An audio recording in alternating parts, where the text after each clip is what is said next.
पहिला प्रश्न पहा. एक वस्तू तयार करण्यासाठी प्रत्येक घटकावर झालेला खर्च पुढील प्रमाणे आहे. आता कच्चा मालावर 800 रुपये खर्च झालेला आहे. मजुरीवर 300 रुपये खर्च झालेला आहे. वाहतुकीवर 100 रुपये खर्च झालेला आहे आणि बांधणीसाठी 100 रुपये खर्च झालेला आहे आणि जो कर आहे टॅक्स याच्यावर 140 रुपये खर्च झालेला आहे. आता अगोदर सर्व खर्चांची बेरीज करूया. तुम्ही मला बेरीज करून सांगा किती ती. चला करा बेरीज.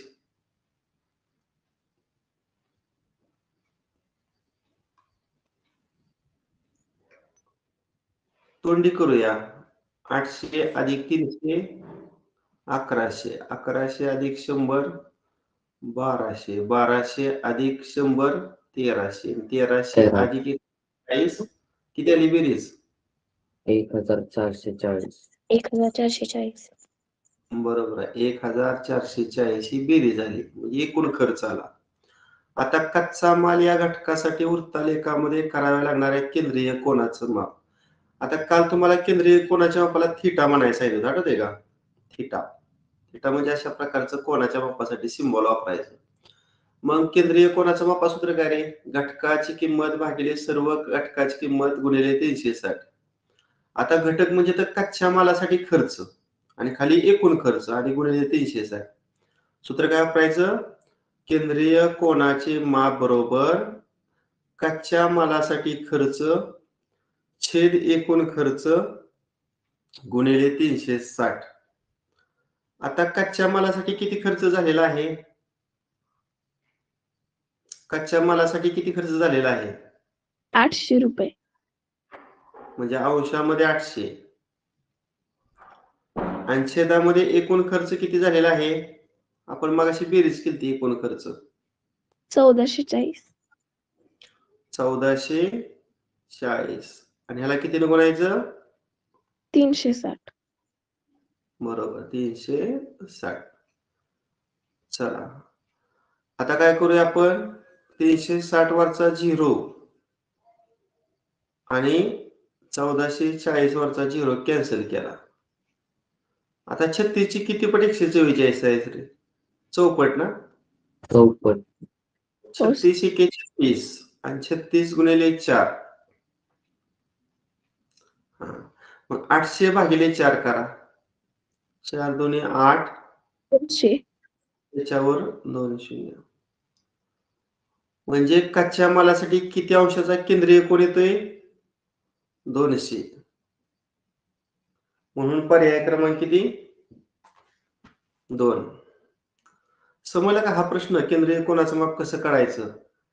हो सर. कच्च्या मालासाठी खर्च छेद एकूण खर्च गुणिले 360. आता वाहतूक या घटकासाठी केंद्रीय कोनाचं माप किती? आता पुन्हा एकदा ते सूत्र वापरूया. केंद्रीय कोनाच्या मापाला थिटा. आता वर वाहतुकीचा खर्च आणि खाली एकूण खर्च गुणिले 360. आता वाहतुकीसाठी किती खर्च झालेला आहे? 100 रुपये. 100 रुपये बरोबर. आणि एकूण खर्च मगाशी आपण काढलेला होता. किती होता रे? आहे का लक्षात? 1440. 1440 आणि गुणिले किती करायचं? 360. 360 बरोबर. आता मगाशी आपण इथं चौपट केलती बघा. 36 एके 36 आणि 36 ची 4 पट किती? 144. मग 100 ला 4 न भागा किती अंश येईल बघा? 25. 25 अंश. म्हणजे पर्याय क्रमांक 4. आता पुढे लिहिलंय कच्चा माल व बांधणी या घटकांच्या केंद्रीय कोनांच्या मापांचे गुणोत्तर किती? आता पहिल्यांदा आपण कच्च्या मालासाठी केंद्रीय कोन काढूया. मग अशी काढलाच होता की रे आपण. कच्च्या मालासाठी केंद्रीय कोन किती काढला होता? 1 नंबरला 200. किती? 200. 200 बरोबर आहे. आता कोणासाठी काढायचे? बांधणीसाठी ना. मग बांधणीसाठी 100 खर्च आहे आणि वाहतुकीसाठी सुद्धा 100च आहे. मग वाहतुकीसाठी खर्च जेवढा आहे तेवढाच बांधणीसाठी आहे. म्हणजे दोघांसाठी केंद्रीय कोणाचं माप सारखंच असणार. मग मगाशी वाहतुकीसाठी केंद्रीय कोणाचं माप किती आलं आपलं? 25 अंश. 25. मग तेच वाहतुकीसाठी असणार आहे, तेच बांधणीसाठी असणार आहे. मग या दोघांचं गुणोत्तर काढायचे ना, म्हणजे अंशामध्ये 200 आणि छेदामध्ये 25 आहे का? 25च्या पाड्यामध्ये 200, 25 8 900. 25 8 200 छेदामध्ये 25 एके 25. म्हणजे गुणोत्तर काय येते? 88 म्हणजे पर्याय क्रमांक किती? 3. 3. शाळेच्या प्रशासनाने एका वर्षी विविध खेळावर खर्च केलेली रक्कम वृत्तालेखात दिलेली आहे. फुटबॉलवर खर्च केलेली रक्कम 9,000 आहे. तर पुढील प्रश्नांची उत्तरे लिहा. पहिला प्रश्न, खेळावर एकूण किती रक्कम खर्च केली? आता आपण केंद्रीय कोनाच्या मापाचं सूत्र मगाशी काय सांगितलं रे? केंद्रीय कोनाचं मापाला आपण थिटा म्हटलं होतं की नाही. आता इथं फुटबॉलाचा खर्च दिलाय, म्हणजे आपण असं सूत्र तयार करूया. फुटबॉलावरील खर्च भागिले एकूण खर्च गुणिले 360. बघा सूत्र कसं तयार केलं? केंद्रीय कोनाचे माप बरोबर फुटबॉलावर केलेला खर्च छेद एकूण खर्च गुणिले 360. मग सांगा फुटबॉलावर केलेला खर्च किती आहे रे? 9,000 रुपये. मी अंशामध्ये 9,000 लिहितो. आणि एकूण जो सर्व खेळावरचा खर्च आहे तो काढायचे, तो एक्स मानतो. आणि गुणिले किती आपण करतो नेहमी? 360. आता आपल्याला इथं थिटाची किंमत दिलेली आहे. किती दिले रे? फुटबॉलासाठी केंद्रीय कोन किती दिलाय बघा, ह्या वृत्तालेखामध्ये फुटबॉलासाठी केंद्रीय कोन माहित आहे. 45. म्हणजे ह्या थिटाच्या जागेवर आपण 45 ठेवूया. थिटाच्या जागेवर किती ठेवूया? 45. आता असं करूया, उजवीकडे छेदात जे एक्स आहे ते डावीकडे आले अंशात होणार. आता अंशातलं उजवीकडचं 9,000 गुणिले 360 मी आहे असं लिहिणार आहे. आणि तिकडचं 45 उजवीकडे आल्यावर कुठे जाणार? छेदामध्ये जाणार. करा सिम्प्लिफायचा. 45 ची किती पट 360 आहे रे? दुप्पट 90 ना. 90 ची चौपट 360. म्हणजे 4 दोन्ही किती पट येणार? 8 पट. आता करा हा गुणाकार 9,000 आणि 8चा. 9 8 72, त्याच्यावर 300. म्हणजे सर्व खेळावरचा एकूण खर्च किती? 72,000. म्हणजे पर्याय क्रमांक 2. 72,000 कुठेतरी लिहून ठेवा, आपल्याला पुढच्या गणिताला लागणार आहे. सर्व खेळावरचा एकूण जो खर्च आहे तो हा. आता प्रश्न दुसरा, हॉकीवर किती रक्कम खर्च केली? हॉकीसाठी केंद्रीय कोनाचं माप काढण्याचं सूत्र सांगा. हॉकीसाठी केंद्रीय कोनाचं माप बरोबर हॉकीवरचा खर्च. आता हॉकीवरचा खर्च मी वाय मानतो. हॉकीवरचा खर्च भागिले एकूण खर्च. एकूण खर्च मगाशी किती काढला होता आपण? 72,000. 72,000 आणि गुणिले 360. आता हॉकीसाठी केंद्रीय कोनाचं माप किती आहे बघा. हॉकीसाठी केंद्रीय कोनाचं माप दिले 108. मग ह्या थिटाच्या जागेवर आपण हॉकीसाठी केंद्रीय कोनाचं माप 108 टाकूया. आता बघा मी फक्त वायच्या बाजूला वाय ठेवणार आहे. आता बाकी सगळं डाव्या साईडला घेतो. 108 गुणिले, आता इकडे जे छेदात 72,000 आहे ते डावीकडे आल्यावर अंशात जाणार. आणि उजवीकडचं गुणिले 360 इकडे आल्यावर कुठे जाणार? छेदामध्ये.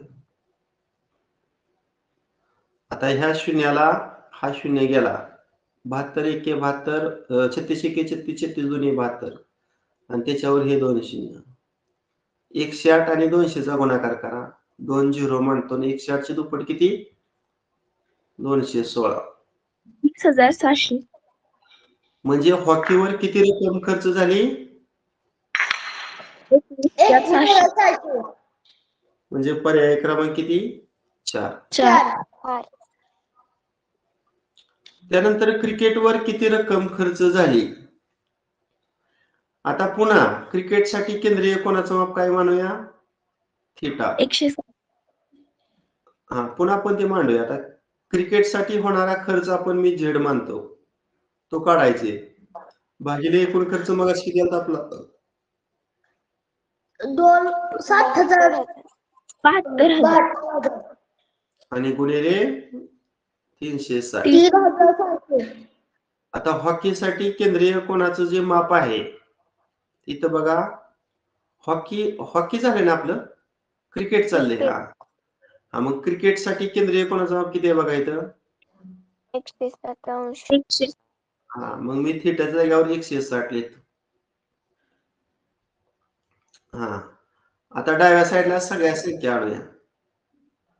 72,000 छेदातलं डाव्या साईडला आल्यावर कुठे झालं अंशामध्ये, म्हणजे गुणिले 72,000 आणि 360 अंशातलं कुठे जाणार डावीला आल्यावर छेदामध्ये. आता ह्या शून्याला हा शून्य गेला, 36 एके 36, 36 दुने 72 आणि त्याच्यावर किती शून्य 2. आता झेडची किंमत काढूया. 200 वरचं 2 शून्य आणि 160 चे दुप्पट किती 32,000 सर. 320. 32,000 म्हणजे पर्याय क्रमांक किती 2. बास्केटबॉल पेक्षा टेनिसवर किती अधिक रक्कम खर्च केली. आता बास्केटबॉल साठी केंद्रीय कोण किती आहे रे. बास्केटबॉल साठी केंद्रीय कोण किती आहे बघा 12 12 आणि टेनिस साठी 35. दोघांची वजाबाकी करून सांगा केंद्रीय कोणाच्या मापातला फरक काढा 35 आणि 12तला 23. हा आता आपण सूत्रामध्ये थिटाची किंमत म्हणजे फरक घेणार आहे. काय सूत्र आपण पाहिलं होतं, केंद्रीय कोणाचं माप बरोबर या दोन्ही खेळातील खर्चातील फरक. आता खर्चातील जो फरक आहे तो आपण डब्ल्यू मानूया भागिले एकूण खर्च आपला किती आलता पहिल्या गणितामध्ये 72,000 आणि गुणिले 360. हा आता थिटा म्हणजे थिटाच्या जागेवर आपण किती भरणार आहे, दोन्ही केंद्रीय कोणातला फरक 23. हा मग आता डब्ल्यू ची किंमत काढायची. 23 च्या बाजूला बाकी सगळ्या संख्या अंश छेदातलं 72,000 अंशात होणार आणि 360 कुठं होणार छेदामध्ये होणार. आता या शून्याला हा शून्य गेला, 36 एके 36 आणि 36 दुनी 72 आणि त्याच्यावर किती शून्य 2. किती आलं 23 दुनी 4,600. म्हणजे याचं उत्तर पर्याय क्रमांक 1. आता प्रश्न तिसरा, रक्त गटानुसार व्यक्तींची टक्केवार विभागणी बाजूच्या वृत्तालेखात दिलेले आहे. ओ रक्तगट, AB रक्तगट, बी रक्तगट आणि ए रक्तगट. हे रक्तगटाचे मुख्य 4 प्रकार आहेत. त्यात A positive, A negative, O positive, हे वेगळं आहे. पण मुख्य प्रकार किती आहेत रक्तगटाचे 4. आता ओ या रक्तगटासाठी केंद्रीय कोणाचं माप किती. आता केंद्रीय कोणाच्या मापाला सूत्र काय सांगितलं, केंद्रीय कोणाचे माप बरोबर घटकाची किंमत भागिले सर्व घटकाची किंमत गुणिले 360. आता इथे काय घ्यायचं, ओ या रक्तगटाची टक्केवारी छेद एकूण टक्केवारी गुणिले 360. आता ओ ची टक्केवारी किती आहे इथं बघा, ओ ची टक्केवारी, ओ ची टक्केवारी 45% व्यक्तींचं ओ रक्तगट आहे आणि एकूण टक्केवारी म्हणजे काय रे, ह्या 45%, 5%, 30% आणि 20%ची बेरीज करून बघा 100च येणार. 45 आणि 5 50, 50 आणि 30 80, 80 आणि 2 80, 100 आणि गुणिले किती पुन्हा 360. ओ रक्तगटाची टक्केवारी छेद एकूण टक्केवारी गुणिले 360 हे सूत्र वापरायचं. हा आता इथं ह्या शून्याला हा शून्य गेला. आता वरचा गुणाकार करा. मला सांगा तुम्ही 45 गुणिले 36 किती येते करून सांगा. 1620. किती 1620 620. आणि छेद किती आहे 10. 10. पुन्हा हा शून्य आणि हा शून्य गेला म्हणजे ओ या रक्तगटासाठी केंद्रीय कोणाचं माप किती आलं 162. 162 अंश म्हणजे पर्याय क्रमांक 2. आता दुसरा प्रश्न ए या रक्तगटाच्या केंद्रीय कोणाचं माप किती. पुन्हा ते सूत्र केंद्रीय कोणाचं माप थीटा बरोबर ए रक्तगटाची टक्केवारी किती आहे बघा बरं. ए रक्तगटाची टक्केवारी बघा इथे टक्केवारी 20%. 20%. आणि छेद एकूण टक्केवारी आपण मला किती घेतली होती 100. आणि गुणिले 360. आता अंशातील हे 2 शून्य छेदातल्या या 2 शून्याला कॅन्सल झालं आणि 36 दोन्ही किती मग 72. 72 अंश म्हणजे पर्याय क्रमांक किती 4. 4. आता तिसरा आठवी. प्रश्न ए बी या रक्तगटाच्या केंद्रीय कोणाचं माप किती. पुन्हा एकदा केंद्रीय कोणाच्या मापाला आपण थीटा म्हणूया. आता ए बी ची टक्केवारी किती आहे बघा. ए बी या रक्तगटाची 5. टक्केवारी 5. 5 आहे बरोबर आहे. म्हणजे अंश 5. छेदात एकूण टक्केवारी किती आपण घेतो वर बघा 100 गुणिले 360. बरोबर.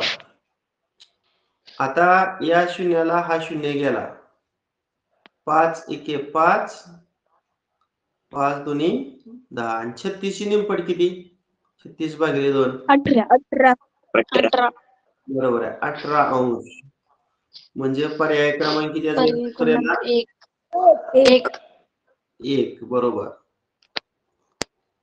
आता मुख्य प्रश्न चौथा पाहूया. एका कुटुंबाचा एका महिन्याचा विविध बाबीवरील खर्च वृत्तालेखाद्वारे दर्शवला आहे. कुटुंबाचे मासिक उत्पन्न 23,400 रुपये असेल तर पुढील प्रश्नांची उत्तरे द्या. आता ए म्हणजे हा कशावरचा खर्च आहे शिक्षणावरचा खर्च आहे. बी मध्ये इतर खर्च आहे. सी मध्ये कपड्यावरचा खर्च आहे आणि डी मध्ये अन्नधान्यावरचा खर्च आहे. चला 1 नंबरचा प्रश्न शिक्षणावर किती खर्च झाला आहे. आता इथे काय करायचं शिक्षणासाठी केंद्रीय कोणाचं माप थीटा आपण घेऊया. सांगा केंद्रीय कोणाचं माप बरोबर शिक्षणावरचा खर्च छेद एकूण खर्च गुणिले 360. मग सांगा शिक्षणावरचा खर्च आपण काय म्हणूया एक्स. 90. खर्च नाही रे 90 केंद्रीय कोणाचं माप आहे.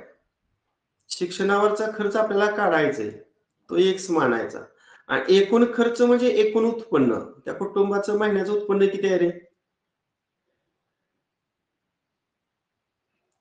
23,400 आहे की नाही आणि गुणिले किती करायचं 360. आता मला सांगा थीटा म्हणजे केंद्रीय कोण किती ठेवू. शिक्षणासाठी किती अंशाचा केंद्रीय कोण आहे. शिक्षण म्हणजे ए 50. हा मग थीटाचं गाव मी 50 ठेवलं. आता 50च्या बाजूला सगळ्या संख्या घेऊया. आता 23,400 अंशातलं छेदातला अंश जाणार आणि 360 उजवीकडे जे अंशात आहे ते कुठे जाणार इकडे डावीकडे आल्यावर छेदामध्ये. त्या बाजूला फक्त एक्स म्हणजे शिक्षणावरचा खर्च आपला निघणार आहे. सांगा भाग जातोय कायला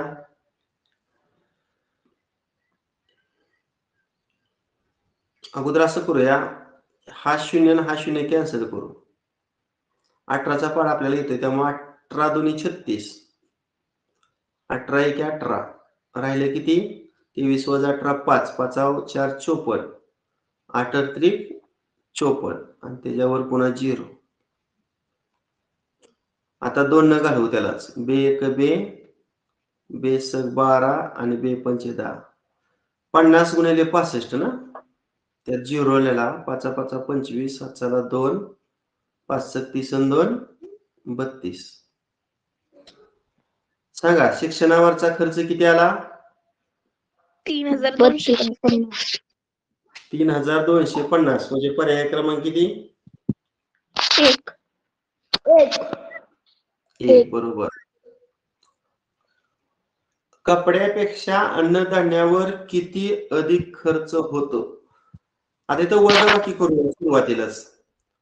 आता मला सांगा अन्नधान्याची किती अंशाचा केंद्रीय कोण आहे अन्नधान्यासाठी? अन्नधान्याला कुठलं वापरलं होतं ते राहिलं. कपडे आणि अन्नधान्य ते अगोदर लक्षात घेऊया. कपडे आणि अन्नधान्य. D. अन्नधान्याला डी लक्षात ठेवा आणि कपडेला सी. C. डी आणि सी लक्षात ठेवा. डी आणि सी. डी आणि सी. आता डी साठी किती अंशाचा केंद्रीय कोण आहे रे? 144. 144. आणि सी साठी किती अंशाचा केंद्रीय कोण आहे? 76. 76. करा या दोघांची वजाबाकी.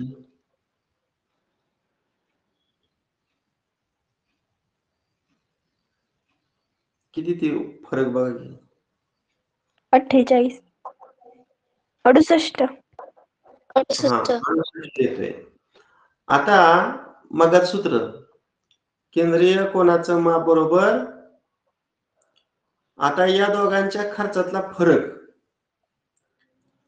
या दोघांच्या खर्चातला फरक आपण तिथं डब्ल्यू अक्षर म्हणूया. डब्ल्यूची किंमत आपल्याला काढायची आणि भागिले एकूण खर्च किती? एकूण खर्च म्हणजे एकूण प्रश्नामध्ये होता बघा एकूण महिन्याचा पगार ना.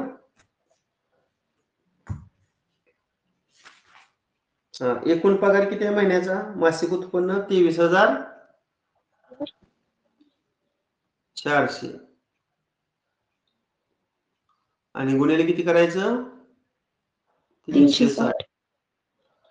आता थिटाची किंमत आपण 68 ठेवणार आहे. थिटाची किंमत किती ठेवणार? 68. आता 23,400 डावीकडे आल्या वजा अंशामध्ये जाणार आणि 360 अंशात कुठे जाणार? छेदामध्ये जाणार.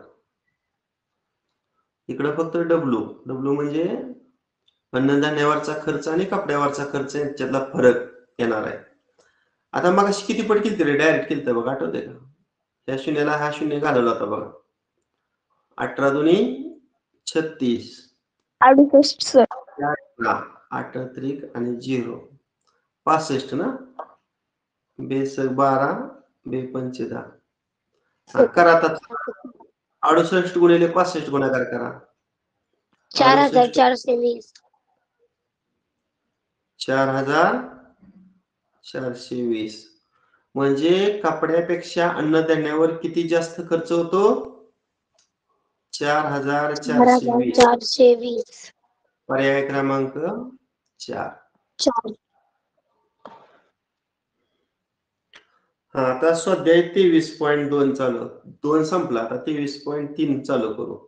एका इमारतीत राहणाऱ्या कुटुंबातील मुलांची संख्या पुढील प्रमाणे आहे, तर इमारतीतील मुलांचे मध्यमान काढा.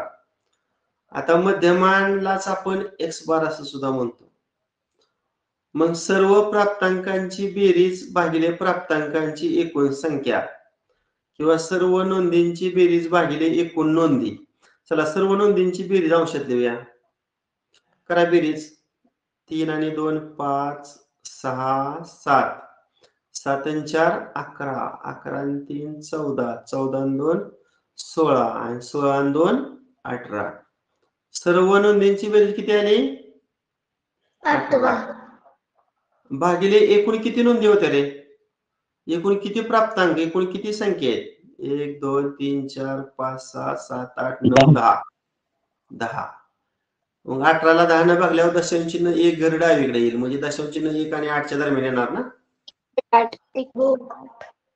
म्हणजे याचं 1.8. उत्तर पर्याय क्रमांक 2. हा प्रश्न दुसरा 20, 30, 45, 25, 40, 42, 23, 37, 27, 23, 41 आणि 43 या सामग्रीचा मध्य काढा. मध्य म्हणजे सर्व नोंदींची बेरीज करा. वरच्या नोंदींची बेरीज करून मला सांगा किती ते. सर्व वरच्या संख्यांची बेरीज करा.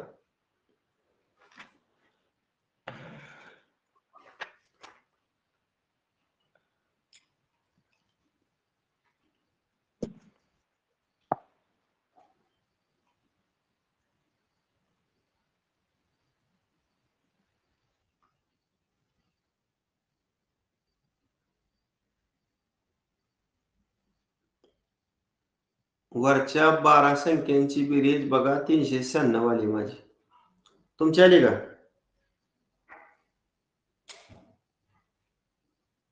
आणि भागिले एकूण किती संख्यांची बेरीज केली आपण? 12. करा हा भागाकार. 12 त्रिक 36 आणि पुन्हा 12 त्रिक 36 म्हणजे मध्ये किती आला? 33. 33. प्रश्न क्रमांक 3. 60 मजुरांची मजुरी पुढील प्रमाणे आहे. दिलेल्या सामग्रीचा मध्य काढा. आता इथं जी मजुरी आहे त्याला मी XI अक्षर वापरणार आहे. कुठलं? XI. आणि मजुरांची संख्या त्याला आपण फ्रिक्वेन्सी FI अक्षर वापरणार आहे. FI. आणि शेवटचा जो आडवा रो आहे त्यामध्ये मी FI आणि XI चा गुणाकार करणार आहे. म्हणजे FI गुणिले XI. हा. आता 80 गुणिले 3 सांगा किती येणार? 240. बरोबर. 90 गुणिले 7 530. 100 गुणिले 16 1700. 1600.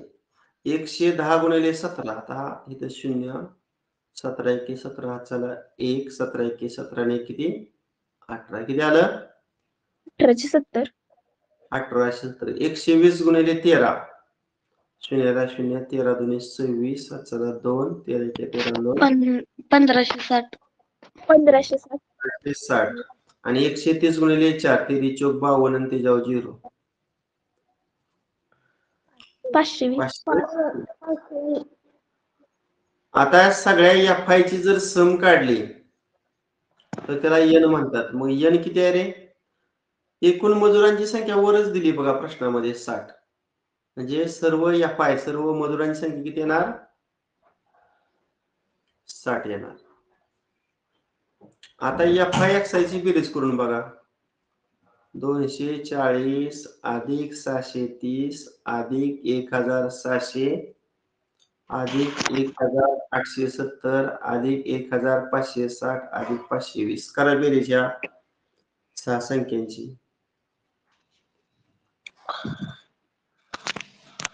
बेरीज मी केली तर 6420. हा.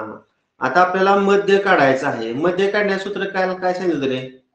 मध्याला आपण X बार म्हणूया. X च्या डोक्यावर आडवी रेघ. सम म्हणजे बेरीज. बेरीज हे सिंबल बघा. सम ऑफ FI XI आणि भागिले काय सांगितलं होतं काल? N. मग FI XI ची सम आपण आताच काढली होती बघा. किती काढली होती? FI XI ची सम 6420. 6420. आणि N ची किंमत तुम्हाला किती दिलेली आहे? एकूण मजुरांची संख्या 60. आता ह्या दोघांचा भागाकार. ह्या शून्याला हा शून्य गेला. 160. 42 आहे का 107 चा पर्याय? 3. बरोबर. पर्याय क्रमांक 3. हा आता इथं पुन्हा एकदा मध्य काढायचं आहे. मध्याच्या एक्सच्या वाक्यावर बार सिम्बॉल. आता सूत्र सांगा ह्याच्या अगोदरच्या गणितामध्ये सांगितलं सम म्हणजे हे सिम्बॉल सम ऑफ FI गुणिले एक्स आय XI आणि भागिले भागिले N. बरोबर. आता FI XI ची सम तुम्हाला किती दिली बघा. किती दिली या 575. 575. बरोबर. आणि N म्हणजे एकूण प्राप्तांक किती दिलेत सर्व 25. 25 दोन्ही 50. 25 3 75. म्हणजे याचं उत्तर पर्याय क्रमांक 2.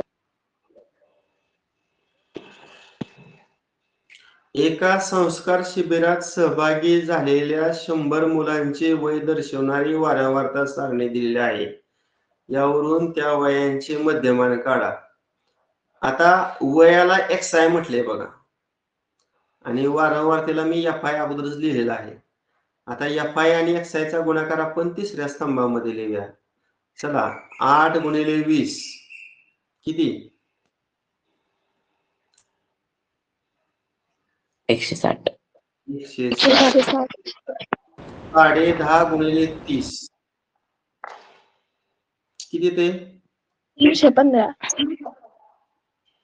315. 315. 315. 315. 25 गुणिले 12 25 गुणिले 50 300. 300. 300. आणि 25 गुणिले 7 175. 175. आता सर्व FI ची बेरीज करा, त्याला आपण N म्हणणार आहे. आता FI ची जर सम केली तर ती वर प्रश्नात दिली 100 तेवढी येणार बघा. म्हणजे टोटल फ्रिक्वेन्सी किती आली 100. आता ह्या सगळ्या संख्यांची बेरीज करा. 160 अधिक 315 अधिक 375 950. 950. आता आपलं सूत्र कार्य मध्यमान काढण्याचं मग सूत्र डबल यायला सांगा. एक्स बार वर X बार वर सम FI Divided by FI काय मल्टिप्लाय बाय XI भागिले N. मग FI XI ची सम आपण किती काढली बघा शेवटच्या स्तंभातील बेरीज 950. 950 आणि यांची किंमत किती आपण दिलेली आहे 100. ह्या शून्याला हा शून्य गेला 95 भागिले 10 म्हणजे 9.5. 9.5. हा 9.5 वर्ष म्हणजेच किती रे 9 वर्ष आणि 6 महिने. म्हणजे याचं दोन उत्तर पर्याय निवडायचे 4 पण आहे आणि पर्याय क्रमांक आणि 1 पण एक. आहे. मग इथं 2 अचूक पर्याय निवडा होतोय म्हणजे पर्याय 1 आणि पर्याय 4. एका वर्गातील 60 मुलांच्या वयांची नोंद करून ती पुढील वारंवारता सारणीत दर्शवली आहे. त्यावरून त्यांच्या वयांचे मध्यमान काढा. आता मी वयाला नेहमीप्रमाणे XI मानतो. मुलांची संख्या म्हणजे वारंवारतेला FI मानतो. आणि शेवटचा स्तंभ कुठला करू रे आडवा FI चा आणि कोणाचा गुणाकार XI करा. 12 आणि 13 चा गुणाकार किती 13 2 26 मला 2 13 2 15 पुन्हा 13 गुणिले 12 तेच आहे बघा 156. आता 14 गुणिले 21 21 चौक 84 294. 21 21 आणि 8 294. बरोबर. आणि 15 गुणिले 14 14 25 70 चला 7 14 14 7 210. 210. आता ह्या सगळ्यांची 13 12 21 14 ह्यांची बेरीज किती येणार वर दिली आहे 60. 60. आता ह्याची बेरीज किती येईल बघा बरं. 156 अधिक 156 अधिक 216. 216 816. 816. 16. आता मध्यमानात सूत्र सांगा. मध्यमान X bar sum F I multiply X I divided by N FI ची सम किती आली आपली 816. 816 आणि एन किती आला 60. आता 6 न बघतो अगोदर 6 एके 6 6 त्रिक 18 आणि 6 36 आणि छेदामध्ये 6 10 60 म्हणजे 10 येणार 13.6. 3 आणि 6 च्या मध्ये 13.6 6 वर्ष पर्याय क्रमांक 2. पर्याय 2. 2. ठीक आहे. अशा पद्धतीने आज आपण मध्यमान जोडस्तंभाले वृत्तालेख या घटकावर आधारित स्वाध्याय 23.2 आणि स्वाध्याय 23.3 सोडवलं. आता मला एक सांगा, आज अतिवृष्टीमुळे बऱ्याच ठिकाणी पावसामुळे सुट्टी देण्यात आलेली आहे. प्राथमिक सर्व शाळांना सुट्टी आहे. आपल्यापैकी कोणाच्या शाळांना सुट्टी आहे? एकाच शाळेचं नाव सांगायचं, सुट्टी आहे किंवा सुट्टी नाही सांगा. बिदालला आहे का सुट्टी? बिदालचं कोण आहे का जोय?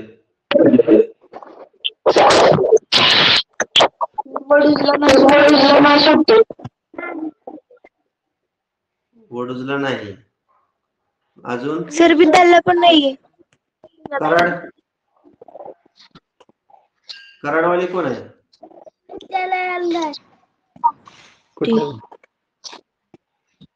बर ठीक आहे. जर सुट्टी असेल तर आपण एखादा एक्स्ट्रा संध्याकाळी तास घेऊया. ठीक आहे, बस करूया. Okay bye. आदर्श